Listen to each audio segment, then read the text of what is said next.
이 사람은 살다 보면 도약할 때가 있습니다. 근데 도약하는 경우에 뭐 여러 가지 경로가 있겠지만 위기를 맞이해서 그 위기를 잘 극복함으로써 도약할 때가 많습니다.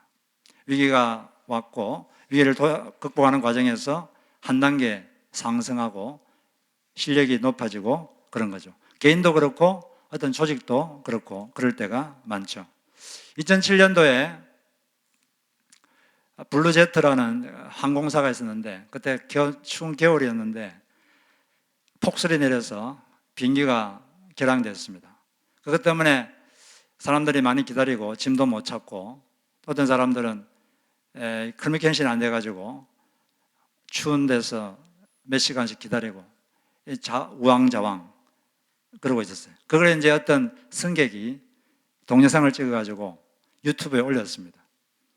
그러니까 이게 팍 퍼져가지고 사람들이 그 회사에 대해서 비난하고 비난 댓글이 붙고 그래서 이 회사가 상당히 위기에 처했어요. 근데 이때 그 사장님이 닐먼 사장님이 즉각 자기 블로그와 또 동영상을 찍어서 유튜브에 올렸습니다.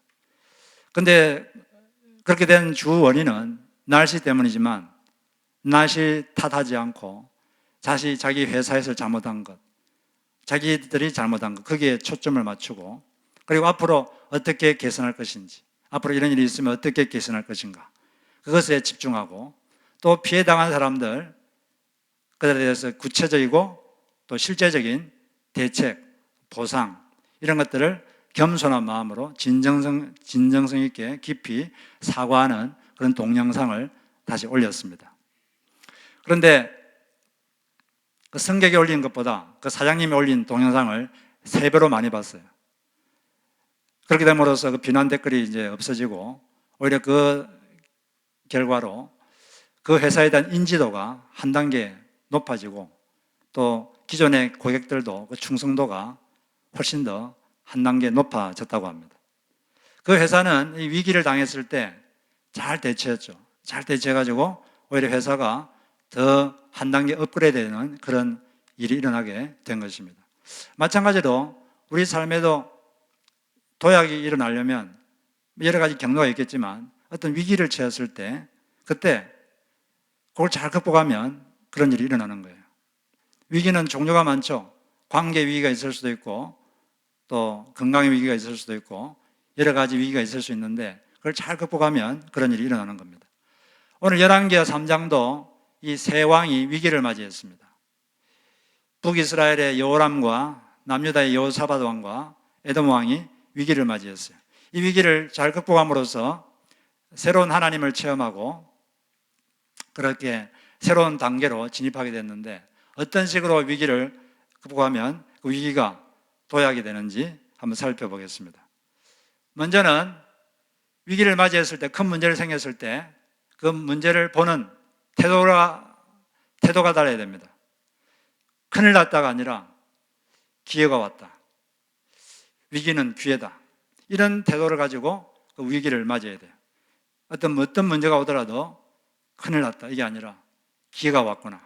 하나님을 체험할 기회가 왔구나. 그리고 내가 한 단계 상승할 기회가 왔구나. 이 문제를, 이 위기를 하나님과 함께 잘 대처해서 이 산을 넘자. 그러면 반드시 이걸 통해서 새로운 하나님을 체험하게 될 것이고 한 단계 높아질 것이다. 이런 믿음이 필요합니다. 예수님은 자주 내 믿음대로 되라 이렇게 말씀했어요. 내 믿음대로 되라 이 말은 네 생각대로 된다는 거죠. 큰일 났다, 이제 망했다 그렇게 생각하면 그런 쪽으로 갈 확률이 높아집니다. 그러나 이 위기는 기회다. 하나님이 기회를 주신 것이다. 이 기회를 잘 활용하자. 이런 마음으로 간다면 그것이 기회로 바뀔 줄로 믿습니다. 이 열왕기하 3장의 배경은 원래 이스라엘은 기원전 1050년에 건국됐습니다. 언제 망했죠? 그러다가 약 450년 후에 망했어요. 처음에 사울 왕, 그다음에 다윗, 솔로몬 120년 동안은 통일왕국이었는데 그 뒤로는 계속 분단국가가 됐죠. 분단국가가 됐는데 북쪽은 이스라엘이라고 부르고 남쪽은 유다다 이렇게 불렀어요. 근데 북쪽 이스라엘은 주로 우상 숭배를 했고 남쪽은 그래도 남쪽 유다는 여호와를 신앙하고 그랬습니다. 그런데 북쪽 이스라엘에 아합 왕이 죽고 나서 아들이 여호람인데, 아버지가 죽고 나자 지금까지 모압이라는 나라가 요단강 동편에 있는 나라인데, 지금까지 조공을 바치다가 아합 왕이 죽으니까 조공을 안 바쳤어요. 그러자 이 여호람 왕이 남유다 여호사밧 왕에게 우리가 같이 이제 모압을 정벌하자. 그래서 여호람 왕이 그렇게 하자. 여호사밧이 그렇게 하자. 그렇게 해서 여호람 왕과 여호사밧 왕이 에돔 왕과 같이 모압을 정벌하러 가는 도중이었어요. 그런데 가는 도중인데 7일째 행군 중인데 갑자기 물이 다 떨어졌습니다. 그 지역은 광야 지역이거든요. 물이 없습니다. 물이 없어서 군대가 먹을 물도 없고 또 가축이 먹을 물도 없어요. 이 위기가 된 거죠. 위기를 처하게 된 겁니다. 이런 때에 요람은 어떻게 반응을 보입니까? 요람은 이렇게 반응 보죠. 10절에 보면 요람은 북쪽 왕국 왕인데 다음과 같이 말합니다. 슬프다. 여호와께서 이 세 왕을 불러 모아 모압의 손에 넘기려 하시는도다. 이거 슬프다 이랬는데 이게 다른 번역으로 보면 큰일 났다. 큰일 났다. 여호와께서 우리를 다 모아서 우리 모압 왕에 넘기려고 하신다. 이렇게 말을 했어요. 그런데 평소에 여호와를 신앙하던 여호사밧은 반응이 다릅니다. 여호사밧은 우리가 하나님께 물어보자. 혹시 여기 근처에 선지자가 없느냐? 하나님을 기대하는 거죠. 하나님을 기대하고 하나님께 가면은 하나님께서 뭔가 해결책을 주실 것이다. 하나님께는 기대감을 가지고 하나님께로 갔습니다.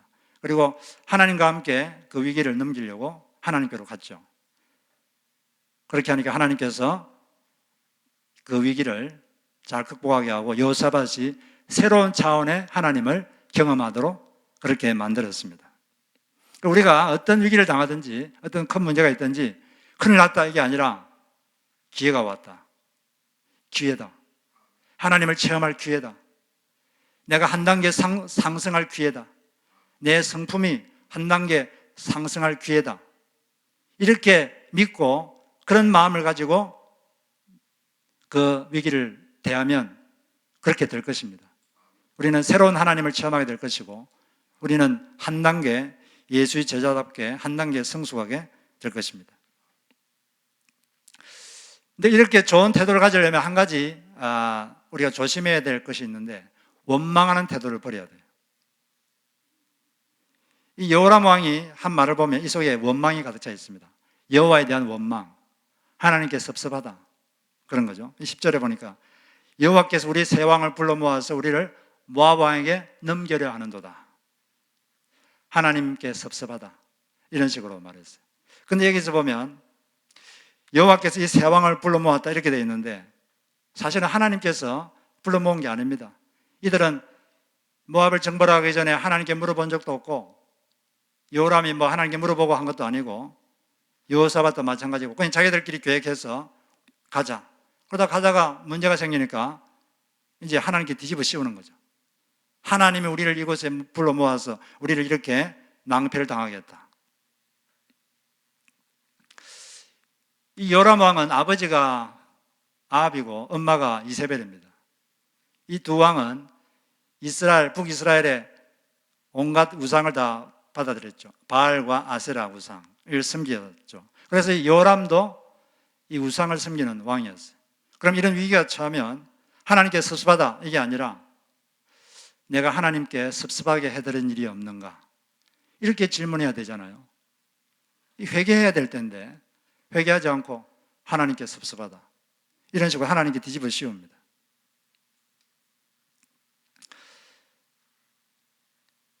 바깥이 어두우면 사람은 안을 보게 됩니다. 밖이 밝으면 다 잘 되고 이러면 자기 내면을 보기 힘들어요. 그러나 밖이 어두우면 자기 안을 볼 수 있는 기회가 생깁니다. 그럼 이런 밖이 어두우니까 이때 자기를 보면서 내가 하나님께 섭섭하게 했던 일이 없는가? 내가 하나님 외에 다른 신을 섬기지 않았는가? 이런 질문을 하면서 회개를 해야 될 텐데 그러지 않고 계속 섭섭하다, 하나님께 섭섭하다 이런 말만 하고 있는 거죠. 우리가 살다 보면 어떤 위기나 큰 문제를 당할 때가 있는데 그때 하나님께 섭섭하다 이게 아니라 어떻게 질문해야 됩니까? 하나님께 섭섭하게 해둔 일이 없는가? 내가 하나님 외에 다른 신을 섬기지 않았는가? 신이 뭐라 그랬습니까? 자신이 섬기는 최종적 가치, 하나님보다 더 섬기고 의지하는 가치, 혹시 그거 없는가? 이걸 회개하는 시간을 가져야 되는 것입니다. 그리고 또 하나님께만 이렇게 하나님께만 이렇게 할 게 아니라 사람에게도 마찬가지예요. 사람은 문제가 생기면 자꾸 다른 사람 원망하고 탓하는 그런 성향이 있습니다. 저 사람에게 섭섭하다, 이렇게 생각하죠. 그러나 그렇게 생각할 게 아니라 이 사람이란 것으로 연결되어 있어요. 상대방이 자기에게 섭섭하게 했으면 자기도 모르게 자기도 그 사람에게 섭섭하게 해준 일이 있을 수 있습니다. 자기 의도는 아니지만 자기도 모르게 뭔가 자기가 부정적 영향을 미쳐서 그렇게 행동할 수 있는 경우가 많죠. 사람이란 건 연결되어 있는 거예요. 그래서 저 사람에게 섭섭하다, 그렇게만 말할 게 아니라 내가 혹시 저 사람에게 섭섭하게 해준 일은 없는가? 이런 질문을 해야 돼요. 근데 질문을 할 게 아니라 기도하면서 그렇게 해야 됩니다. 왜냐하면 사람은 본질적으로 이 성향이 자신의 잘못은 아주 사소하게 보고 다른 사람의 잘못은 크게 확대해서 보는 그런 경향이 있기 때문에 하나님의 도움이 필요해요. 자신의 잘못을 보려면 하나님의 도움이 필요하고 하나님의 도움으로 우리는 그렇게 할 수가 있는 것이죠. 그래서 어떤 위기가 있으면 하나님께 섭섭하다, 그게 아니라 내가 하나님께 섭섭하게 해드린 일이 없는가, 이런 질문을 해야 되고, 사람에게 섭섭하다, 그럴 게 아니라 내가 혹시 저 사람에게 섭섭하게 해준 일이 없는가, 이런 질문을 할 필요가 있는 것입니다. 이런 원망의 태도를 버리고 그 위기를 대하는 필요가 있는 거죠. 위기에 대해서 이것은 기회다, 큰일 났다가 아니라 기회가 왔다, 이런 마음을 가지고 어떤 위기가 있든지 어떤 문제가 있든지 그렇게 문제를 보시기를 바랍니다. 기회가 왔다, 하나님을 체험할 기회가 왔다, 내가 한 단계 성숙할 기회가 왔다, 이 기회를 놓치지 말아야지, 그런 마음으로 위기와 문제를 보시기를 바랍니다. 그 다음에 그런 태도를 가지고 이제 두 번째 어떻게 되느냐, 무너지지 말고 물어라. 사람이 이렇게 위기를 당하고 문제를 당하면 마음이 무너지려고 그래요. 이 요람 왕도 첫 마디가 뭡니까? 슬프다. 사람이 슬퍼져요. 낙심이 되고 마음이 자꾸 무너지려고 그럽니다. 이 무너질 게 아니라 하나님께 물어야 됩니다. 여호사밧 왕처럼. 여호사밧 왕은 당장 어떻게 했습니까? 우리가 물을 여호와의 선지자가 여기 없느냐? 이렇게 물어봤어요. 하나님께 묻지 않으면 사람이 자꾸 마음이 무너져요. 하나님께 자꾸 가서 물어야 됩니다. 다윗 왕도 인생에 환란이 많았던 사람입니다. 환란이 되게 많았는데 그 중에 한 가지가 사무엘상 30장에 보면 아주 그 힘든 일이 있었죠. 부하들 600명하고 한 3일 동안 다른 곳에 갔다 왔는데 와보니까 아말렉 족속이 와가지고 자기 와이프들하고 자녀들을 다 포로로 잡아가 버렸어요. 근데 부하들이 너무 고통스러웠어요. 고통스러우니까 화가 나가지고 우리 다윗을 돌로 쳐 죽이자, 이렇게 서로 의논하고 있습니다. 다윗이 얼마나 괴롭겠어요. 근데 그때 이 사무엘상 30장 6절에 보니까 다윗이 크게 다급하였으나 그의 하나님 여호와를 힘입고 용기를 얻었더라. 그때 다윗은 여호와를 생각했습니다. 지금까지 환난에서 구해주신 여호와, 그분이 이 환난에서도 구해 주실 것이다, 이렇게 생각하니까 마음에 용기가 생겼습니다.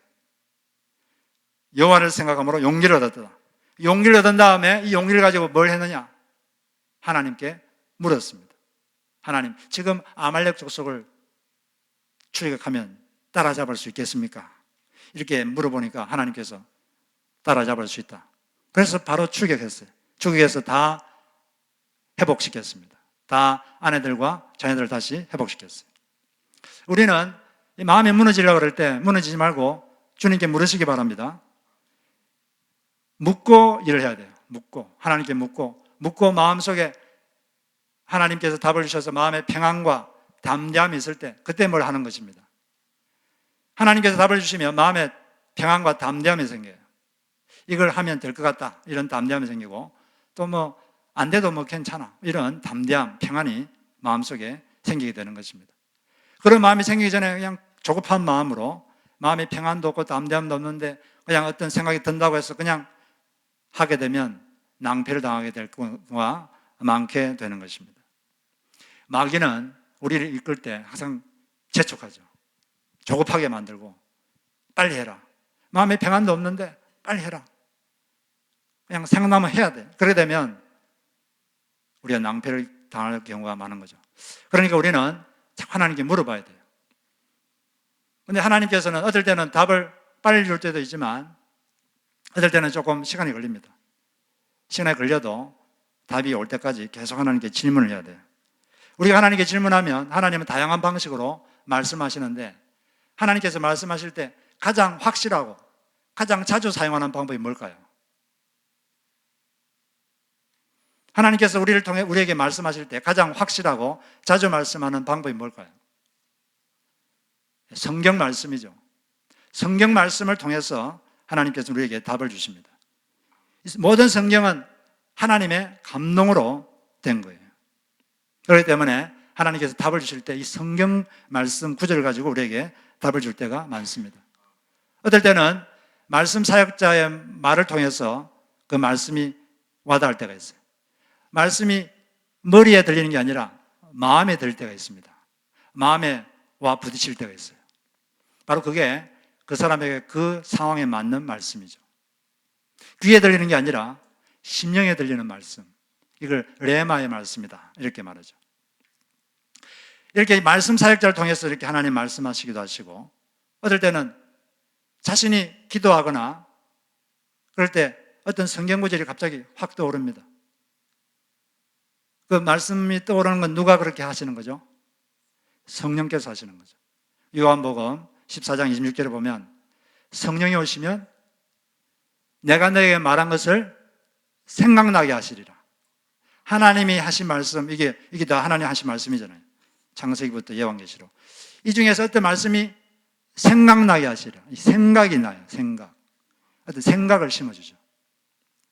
그러면 그 말씀을 딱 붙잡고 행동하면 일이 되는 거죠. 제가 내비게이터 선교회에 다녔는데 내비게이터 선교회 창시자가 도슨 트로트맨인데 이분이 언젠가 도쿄에서 내비게이터 선교회의 그 방향에 대해서 회의를 할 때가 있었습니다. 회의를 하게 됐는데 이 회의가 되게 중요한 회의예요. 이 내비게이터 선교회의 방향이 결정되기 때문에. 그런데 이게 회의를 하려고 하니까 고민이 됐어요. 왜 고민이 됐느냐? 그 회의 참석하는 사람 중에 사사건건 자기에게 반대하고 논쟁을 벌이고 그런 사람이 한 명 있었어요. 만약 회의 중에 그런 일이 생기면 내비게이터 선교회가 반으로 갈라질 수도 있고 분열될 수가 있거든요. 두려움이 생겼습니다. 하나님이 어떻게 해야 됩니까? 근데 기도를 막 하고 있는데 갑자기 말씀이 하나 생각이 확 떠올랐어요. 어떤 말씀이냐? 잠언 9장 8절. 거만한 자를 책망하지 말라. 그가 너를 미워할까 두려우니라. 지혜로운 자를 책망하라. 그가 너를 사랑하리라. 이 말씀이 생각났어요. 그래서 그 말씀 붙잡고 그 회의에 들어갔습니다. 그 사람이 무슨 말을 해도 그냥 가만히 있었어요. 논쟁하지 않았습니다. 회의가 잘 마쳤어요. 생각보다 아주 좋은 결과가 나왔습니다. 그런데 회의를 마치고 그 사람이 한 가지 깨달았어요. 이 도스 트로트맨이 자기를 지원하고 있구나. 자기를 참아주고 있구나. 자기에 대해서 인내하고 있구나. 자기에 대해서 절제하고 있구나. 이걸 깨닫게 되면서 도스 트로트맨에 대해서 마음을 열게 되었습니다. 그 전까지 되게 사이가 안 좋았는데 둘이 화해하게 되고 그 뒤로 두 사람이 동역자가 되어서 내비게이터 선교회를 아주 아름답게 이끌게 되었습니다. 또 이런 이야기도 들었어요. 어떤 책에 있는 이야기인데 어떤 경건한 부부가 있었는데 이 10대 초중반의 딸이 화장을 너무 진하게 해요. 그래서 조그만 애가 화장을 너무 진하게 하니까 야 그러지 마라. 그래도 말을 안 듣습니다. 계속 하는 거예요. 기도밖에 할 게 없죠. 기도했는데 근데 그 아이가 기도를 하는데 얼마 전에 자기가 접했던 성경 말씀이 하나 떠올랐어요. 그게 어떤 말씀이냐면 예레미야 4장 30절 말씀인데 세 번역으로 읽어보면 이렇게 돼 있어요. 그런데 너 예루살렘아, 너가 망하였는데도 너가 화려한 옷을 입고 금 패물로 몸단장을 하고 눈 화장을 찍게 하다니 도대체 어찌된 셈이냐. 너의 화장이 모두 헛일이 될 것이다. 너의 연인들은 너를 경멸한다. 그들은 오직 너를 죽이려고만 한다. 이 말씀을 얼마 전에 접했는데 이 말씀이 떠올랐어요. 그러면서 화장을 진하게 하지 말아야겠다. 그래서 그냥 스스로 그걸 그만두고 그렇게 살았다고 합니다. 이 성경 말씀이 이렇게 떠오를 때 그 말씀 붙잡고 우리가 살면 하나님께서 길을 열어줄 줄로 믿습니다. 그렇게 하려면 우리가 어떻게 해야 되겠습니까? 하나님은 성경 말씀을 통해서 가장 자주 말씀하시고 가장 확실하게 말씀하세요. 그렇게 하려면 뭐가 필요하죠? 우리가 성경을 많이 알고 있어야 되겠죠. 성경을 접해야 됩니다. 성경을 접하고 읽고 듣고 외우면 좋죠. 물론 외워도 금방 잊어버려요. 잊어버려도 필요하면 하나님께서 생각나게 해줍니다. 그렇기 때문에 일단 좋은 구절이 있으면 자꾸 외워놔야 돼요. 외우고 접하고 이렇게 해야 하나님께서 성경을 통해서 우리에게 말씀을 하시는 거죠. 현대인들은 되게 바쁩니다. 바쁘고 분주하고 힘들고. 바쁘고 분주하고 힘들면 힘드니까 시간도 없으니까 하나님을 좀 멀리하자. 성경도 안 보고 예배도 대충 드리고 기도도 대충 하고 이렇게 되면 영혼이 점점 침체되죠. 영혼이 침체되면 더 하나님과 멀어집니다. 그러면 하는 일도 잘 안 돼요. 마음에 여유도 없고 기쁨이 없으니까 하는 일도 안 되고 그러면 또 하나님 멀어지고 자꾸 멀어지고 이런 식으로 악순환이 되는 거죠. 그럴 게 아니라 아무리 힘들어도 우리 자꾸 하나님께 가까이 나오면 몸이 힘들어도 하나님께 가까이 나오고 말씀 읽고 기도하고 예배 드리고 그렇게 하면 영혼의 힘이 생기죠. 영혼의 힘이 생기면 무슨 일을 해도 여유를 가지고 하게 되고 그러면 더 잘하게 되고 그렇게 하면 더 하나님과 가까워지고 자꾸 이렇게 좋게 이 순환이 되는 거죠. 이 선순환이 되도록 우리가 하나님 앞에 나가야 되는 것입니다. 하나님, 우리가 힘들어도 자꾸 이렇게 하나님께 나갈 때 하나님께서 우리를 통해서 역사를 하는 거죠. 자꾸 그래서 말씀을 자주 접하시고 그래서 하나님께서 말씀을 통해 여러분에게 말씀하실 수 있도록 그렇게 해드리는 여러분 되시기를 바랍니다. 그리고 우리 마지막으로 어떤 태도를 취해야 되느냐. 위기가 기회가 되려면 하나님이 보내실 큰 물을 기대하면서 오늘 작은 웅덩이를 파야 된다는 거죠.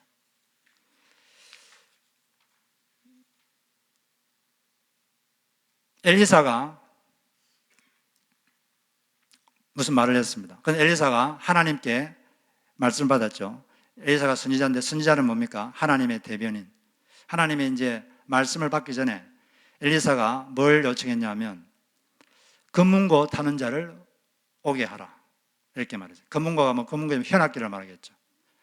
찬양 연주할 사람을 좀 오게 해달라. 그래서 찬양을 연주하게 했습니다. 찬양을 한참 연주하고 있는데 하나님의 손이 엘리사에게 이렇게 임했어요. 왜 그러면 엘리사는 그냥 하나님의 말씀 받으면 되지 왜 이 찬양 인도자, 찬양 연주자를 옆에 오게 해서 찬양을 연주하게 했을까요? 찬양은 하나님의 임재를 더 풍성하게 합니다. 이때도 그랬지만 다윗 때도 사울왕이 악령이 내렸어요. 사울왕이 가끔씩 악령이 내렸는데 악령이 내리면 다윗이 옆에서 수금을 치면서 찬양을 했습니다. 찬양을 하면 악령이 떠나가고 하나님의 영 성령이 임했죠. 왜 찬양을 하면 하나님의 영이 더 풍성하게 임할까요? 찬양이란 건 하나님을 칭찬하는 겁니다. 하나님을 높여드리는 거죠. 하나님이 인격자이기 때문에 사람하고 똑같아요. 사람은 여러분도 누가 자기를 비판하면 그 사람에 가까이 가고 싶습니까? 멀리 떨어지고 싶습니까? 잘 모르겠습니까? 누가 자기를 비판하고 그러면 그 사람과 가까이 가고 싶어요? 멀어지고 싶어요? 멀어지고 싶어요. 근데 자기를 인정해주고 좋아해주고 그러면 가까이 가고 싶어요. 하나님도 마찬가지입니다. 하나님도 자기를 칭찬해주고 인정해주고 높여주는 사람에게 가까이 가고 싶은 거죠. 하나님 우리에게 가까이 오는 것을 하나님이 임재하신다 이런 말을 쓰는 겁니다. 그래서 우리가 하나님을 찬양하고 하는 게 되게 중요한 거예요. 그러면 하나님의 임재가 더 풍성해지는 거죠. 우리가 이 예배 드릴 때 첫 순서에 찬양을 하는데 이 찬양을 진심으로 하면 하나님의 임재가 더 풍성하게 임하는 것입니다. 목장 모임할 때 첫 순서가 뭡니까? 찬양하는 거예요. 지금 하루 종일 세상에 이렇게 절어 있다가 찬양을 하면 그 세상이 싹 없어지고 그 속에, 그 모임 속에 하나님의 영이 임재하는 거죠. 그런 상황에서 서로 쉐어링하고 그럴 때 우리에게 충만한 은혜가 있게 되는 것입니다. 그래서 찬양이라는 건 너무 중요한 거예요. 이스라엘의 찬양 속에 임재하신 하나님이다, 이렇게 말했죠. 찬양을 이제 하고 있을 때 성령께서 임하셨습니다. 하나님의 손이 임하셨어요. 그리고 말씀하셨습니다. 어떻게 말씀하셨느냐? 16절에 보니까 여호와의 말씀이 골짜기에 개천을 많이 파라 하셨나이다. 여호와께서 이르시기를 너희가 바람도 보지 못하고 비도 보지 못하되 이 골짜기에 물이 가득하여 너희와 너희 가축과 짐승이 마시리라 하셨나이다. 이것은 여호와께서 보시기에 작은 일이라. 여호와께서 모압 사람도 당신의 손에 넘기실 것입니다. 하나님께서 너희들이 바람도 보지 못하고 비도 못 보지만 이 골짜기에 물이 가득 찰 것이다, 이렇게 말했습니다. 이상하잖아요. 비가 오려면 비가 와야 물이 생기는 거잖아요. 그런데 비도 안 오고 바람도 안 부는데 골짜기에 물이 가득 찹니다. 원인은 없는데 결과가 나타났어요. 이게 뭡니까? 무에서 유가 나오는 거죠. 이게 창조라고 합니다. 창조. 창조는 뭐냐? 무에서 유가 나오는 거. 이게 창조입니다. 로마서 4장에 보면 하나님은 없는 것을 있는 것처럼 부르시는 분이시다. 없는데 마치 있는 것처럼 그렇게 취급하신다는 거죠. 이 창조의 하나님께서 비도 안 내리고 바람도 안 부는데 물이 생기게 하시겠다는 거예요. 그것도 조금이 아니라 이 골짜기에 가득 채워주겠다. 그래서 목마른 가축들과 너희 군사들이 먹게 하겠다, 이렇게 말씀하셨습니다. 하나님은 창조의 하나님입니다. 창조의 하나님이기 때문에 우리에게는 큰 일도 그분에게는 작은 일이죠. 이것은 작은 일이라. 우리는 너무 어려운데 그분께는 쉬운 일입니다. 이 창조의 하나님, 없는 것을 있는 것처럼 부르시는 그분을 굳게 믿으시기를 바랍니다. 근데 이렇게 하겠다고 말씀하신 다음에 우리 엘리사가 다음과 같이 말했어요. 너희들이 한 가지 할 일이 있다. 그게 뭐냐면 이 골짜기에 개천을 많이 팔아, 이렇게 말했습니다. 개천이라는 게 뭐냐면 개빔이라는 힐벌인데 이 말은 물을 담아두는 작은 웅둥이 또는 도랑, 그런 거예요. 앞으로 이제 지금은 아니지만 앞으로 하나님께서 이 골짜기에 물이 가득하게 하기 때문에 이 물을 가둬 놔야 되잖아요. 이 물이, 웅덩이가 없으면 물이 다 흘러가 없어져 버리거든요. 그래서 물을 담아둬야 먹을 수 있으니까 너희들이 도랑을 팔아, 웅덩이를 팔아. 그래서 물을 담아두어라, 이렇게 말했습니다. 그런데 이 말씀을 순종하기가 쉽지는 않습니다. 왜냐하면 지금 당장 골짜기에 물이 있으면 그 물을 받아주기 위해서, 담아두기 위해서 웅덩이를 파고 도랑을 팔 텐데 지금은 흙을 파네요. 돌하고 흙밖에 없어요. 근데 이게 지금 웅덩이를 파고 도랑을 판다는 건 믿음이 없으면 할 수가 없는 것입니다. 앞으로 이제 하나님이 물을 보내줄 거니까 네가 그걸 믿는다면 그 물을 담아둘 웅덩이를 팔아, 도랑을 팔아, 개천을 팔아, 그런 것이죠. 생수는 우리 사람이 만들어낼 수가 없습니다. 하나님만이 그걸 할 수 있죠. 그러나 사람이 할 수 있는 일이 있어요. 그건 작은 웅덩이를 오늘 파는 것입니다. 기대감을 가지고 하나님께서 물을 보내실 것이다. 하나님께서 생수를 보내실 것이다. 큰 물을 보내실 것이다. 이 기대감을 가지고 오늘 작은 웅덩이를 파는 것입니다. 나는 물을 만들 수 없지만 하나님께서 하실 것을 기대하고 웅덩이를 파는 거죠. 믿음이란 기대하는 것입니다. 믿음 있는 사람은 기대를 해요. 과거의 경험과 상관없이 과거에 어떤지 다 잊어버리고 이제 새 일을 행하실 그 하나님을 기대하는 것, 기대하고 웅덩이를 파는 것, 이것이 믿음인 것입니다. 만약 이때 이 사람들이 믿음이 없어서 지금 물이 하나도 없는데 뭐 물이 생기겠느냐, 이렇게 불신하고 도랑을 팔지 않고 웅덩이를 파지 않았다면 아마 물이 하나님 주지 않으실 수도 있습니다. 왜냐하면 불신하는 자에게 하나님은 일하지 않으시거든요. 그런데 다행히 이들이 다 도랑을 파고 웅덩이를 팠어요. 그래서 다음 날 아침에 갑자기 비도 안 내리고 바람도 안 불었는데 갑자기 온 골짜기에 물이 가득 차게 됐습니다. 그리고 그 물을 먹고 이 모압 땅을 정벌하게 된 거죠. 하나님은 우리에게 너희 믿음을 보여달라. 사람은 뭐가 보이면 하겠다 그러지만 하나님은 먼저 믿음을 보여달라. 믿음이란 것은 미래에 생길 일을 마치 지금 현재 일어난 것처럼 그렇게 믿고 행동하는 것, 이것이 믿음입니다. 눈에 보이지 않고 귀에 들리지 않고 손에 아무것도 안 잡혀도 하나님께서 말씀하시면 이렇게 된다고 믿고 그 기대감을 가지고 웅덩이를 파는 것, 그것이 우리가 할 일인 것이죠. 우리 예수 믿는 사람들은 영혼 구원에 가장 먼저 신경을 써야 합니다. 그런데 영혼 구원이라는 것은 그 사람 마음속에 믿음이라는 게 생겨야 돼요. 예수에 대한 믿음이 생겨야 되는데 믿음 생기는 게 쉬울까요? 2000년 전에 우리가 모르는 그 어떤 분이 돌아가셨는데 그분이 우리의 주인이시다. 우주의 주인이시다. 그리고 나는 그분께 순종해야 된다.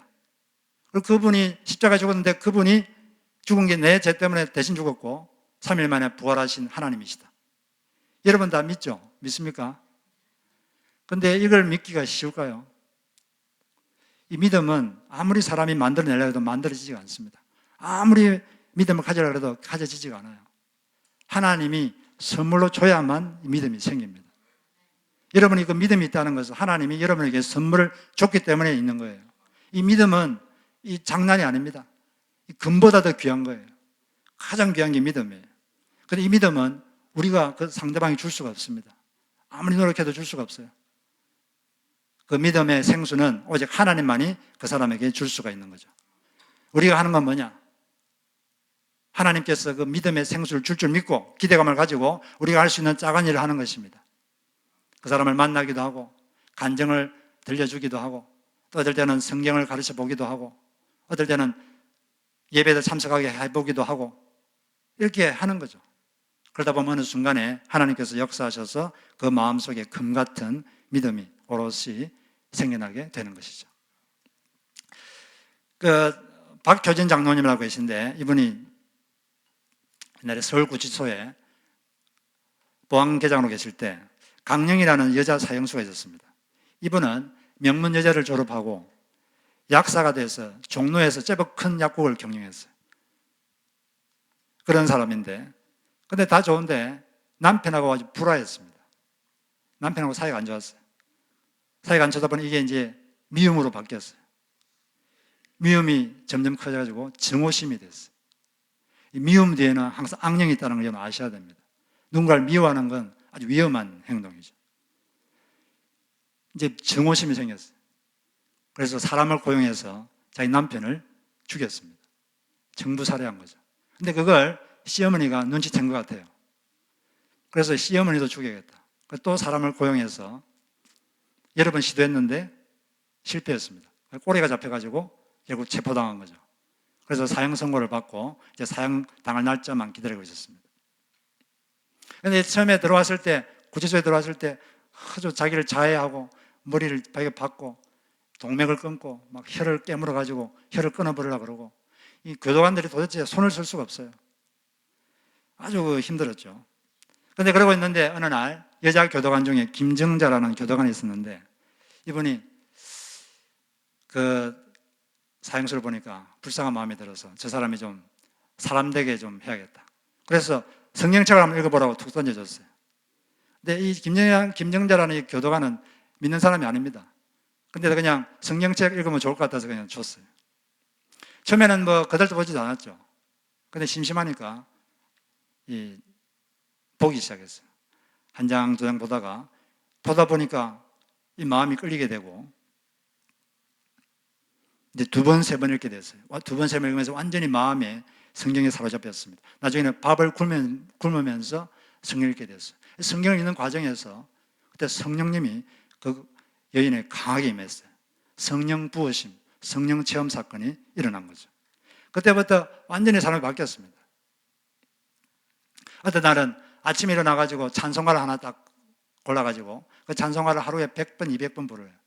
그러다 보면 저녁 때쯤 되면 그 찬송가 영감이 그 여인의 영혼에 꽉 차가지고 그 사람을 보기만 해도 사람들이 감동을 받고 눈물이 나고, 또 거기에는 외국인 수감자들이 있었는데 언어가 안 통하잖아요. 그래도 가가지고 찬송 불러주고 자기가 만든 율동을 하고 또 십자가를 그려주고, 이렇게 하면 그 사람들이 눈물을 흘리고 감동을 받고 뭐 그러는 거죠. 하여튼 그런 식으로 제법 살았습니다. 사람이 완전히 바뀐 거죠. 믿는 사람이나 안 믿는 사람이나 그 자매를 보면 너무 감동을 받고 그러는 거예요. 그러다가 이제 때가 돼서 이제 사형을 받게 됐는데, 사형장에서도 보통 사형실에 들어오면 너무 두려워가지고 건강한 장정들도 똥오줌을 싸고 실신하기도 하고 그럽니다. 그런데 담담하게 들어와서 처음부터 나 같은 죄인 살리신 그 은혜 놀라워, 이 찬송가를 쭉 부르면서 들어오더니 목에 올가미가 메일 때까지 계속 찬송을 부르면서 주님의 품에 갔습니다. 어떻게 이 여인에게 이렇게 믿음의 생수, 믿음의 기적이 생겼을까요? 어떻게 시작된 겁니까? 그 김정자라는 여인이 성경 한번 읽어봐라. 너무나 작은 행동이죠. 작은 행동, 작은 일이지만 시도한 겁니다. 그랬을 때 하나님께서 거기에 역사하셔서 믿음의 생수를 확 부어주시니까 그 마음속에 믿음이 오롯이, 금처럼 오롯한 믿음이 그 속에 생기게 된 것입니다. 하나님 우리를 위대한 일을 하라고 부르지 않았어요. 작은 일을 위대한 태도로 해라, 그걸 우리에게 주문하십니다.